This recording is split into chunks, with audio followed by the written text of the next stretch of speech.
নমস্কার বন্ধুরা, 2025-এর রাজ্য বাজেটে একটি বড় ঘোষণা। বিদ্যুতের দাম অনেক কমে যেতে চলেছে। বিদ্যুৎ অনেক সস্তা হয়ে যাবে আমাদের পশ্চিমবঙ্গে কিছুদিন পরেই। সে নিয়ে মুখ্যমন্ত্রী বাজেটে ঘোষণাও করে দিয়েছেন এবং কী জন্য সস্তা হতে পারে সে সমস্ত ব্যাপারে মুখ্যমন্ত্রী জানিয়েও দিয়েছেন। আর সেই সমস্ত কিছু নিয়ে এই ভিডিওতে আপনাদেরকে জানাবো যে কী জন্য বা কবে থেকে বা কিভাবে বিদ্যুতের দাম অনেক সস্তা হয়ে যেতে পারে, খুব কম দামেই আপনারা বিদ্যুৎ পেতে পারেন। আর যদি ভিডিওটি ভালো লাগে তাহলে অবশ্যই লাইক এবং সাবস্ক্রাইব করে দেবেন, আর অবশ্যই ভিডিওটিকে শেষ পর্যন্ত দেখবেন। দেখুন, বিদ্যুতের দাম অনেক সস্তা হয়ে যাবে আমাদের বলেছেন সেটি মুখ্যমন্ত্রী, রাজ্যের মুখ্যমন্ত্রী। কবে থেকে তাও তিনি জানিয়ে দিয়েছেন। তিনি যখন এটি বলছিলেন তখন তিনি বলেছেন সিএসসিতে বিদ্যুতের দাম নিয়ে অনেক অসন্তোষ আছে আমাদের মধ্যে, যা অজানা নয় আমাদের মুখ্যমন্ত্রীরও।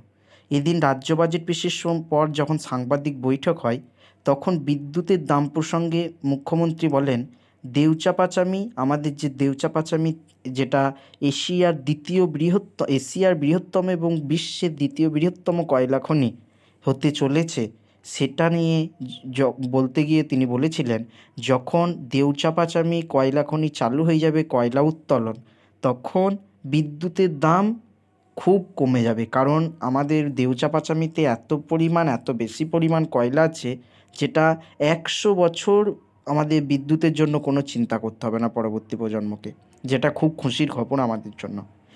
তিনি তাই দেউচা-পাচামির কথা যখন বলতে গিয়েছেন তখন এসব কথা বলেছেন। তাছাড়াও দেখুন, বাংলার বাড়ি প্রকল্পের জন্য বিপুল পরিমাণ বরাদ্দ বৃদ্ধি করেছেন। 28 লক্ষ পরিবার, মানে কল্পনাও করতে পারবেন না, 16 লক্ষ এবং 12 লক্ষ, মোট 28 লক্ষ পরিবার বাংলা বাড়ি প্রকল্পে অন্তর্ভুক্ত হতে চলেছেন।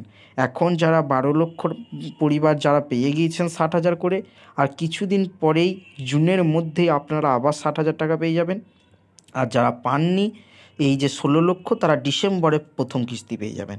আর দেউচা-পাচামির কথা যখন তিনি বলছিলেন তখন সিএসসি প্রসঙ্গ তোলেন। তার পাশাপাশি তার মধ্যে আগামী দিন বিদ্যুতের দাম আরও সস্তা হয়ে যাবে। মুখ্যমন্ত্রী কথায়, দেউচা-পাচামি থেকে আমরা যে কয়লা পাবো তাতে 100 বছর যে বিদ্যুৎ তৈরি করব, সেই পাওয়ারে আমাদের বিদ্যুতের দাম আগামী দিনে যখন কয়লাটা উৎপাদিত হয়ে যাবে অনেক কমে যাবে। রাজ্য সরকার বিদ্যুতের দাম না বাড়ালেও সিএসসি বাড়ায়, যেটা একটা সংস্থা, স্বশাসিত সংস্থা। মানুষকে অনেকটাই ভুগতে হয়, ওটা আমাদের হাতে নেই, ওটা স্বশাসিত সংস্থা। সিপিএম থাকাকালীন দিয়ে গিয়েছে, ওদের দিল্লির একটা কি বোর্ড আছে, সেই বোর্ডের মাধ্যমে। তা সত্ত্বেও বলছে আগামী দিনে বিদ্যুতের দাম অনেক সস্তা হয়ে যাবে এই দেউচা-পাচামিটা হতে পারলে। এই সমস্ত কথাটা কিন্তু মুখ্যমন্ত্রী নিজের মুখে বলেছেন, এটা আমি বলছি না, কোট আনকোট আমি যেটা মুখ্যমন্ত্রী বলেছেন সেটা আপনাদেরকে বললাম। এরপর দেখুন, মুখ্যমন্ত্রী আরও বলেছেন, কোট আনকোট বলছি, দেউচা-পাচামি যেসব জমি ইতিমধ্যে নেওয়া হয়েছে তাদের অনেক ছেলে মেয়েকে আমরা কর্মসংস্থান করে দিয়েছি। অনেক ছেলে মেয়ে হোমগার্ডে চাকরি পেয়েছে। যারা ইচ্ছায় দিয়েছেন তাদের ক্ষতিপূরণ, বাড়ি, গাড়ি, স্কুল, কলেজ ও হাসপাতাল সবই এলাকায় তৈরি হবে। তাছাড়াও আমরা একটা ক্ষতিপূরণ বাড়িঘর বই দিচ্ছি। এখন যেটা কাজ শুরু হয়েছে আমাদের জমিতে হচ্ছে, প্লাস আরও কিছু জমি যারা দিতে চাইবেন আমরা নেব।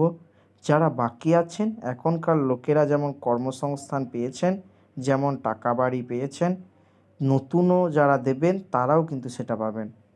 এইদিকে এটা সারা পৃথিবীর দ্বিতীয় বৃহত্তম কয়লা শিল্প, আমি যেটা বললাম, যেটা সারা পৃথিবীর কিন্তু দ্বিতীয় বৃহত্তম কয়লা খনি হতে চলেছে।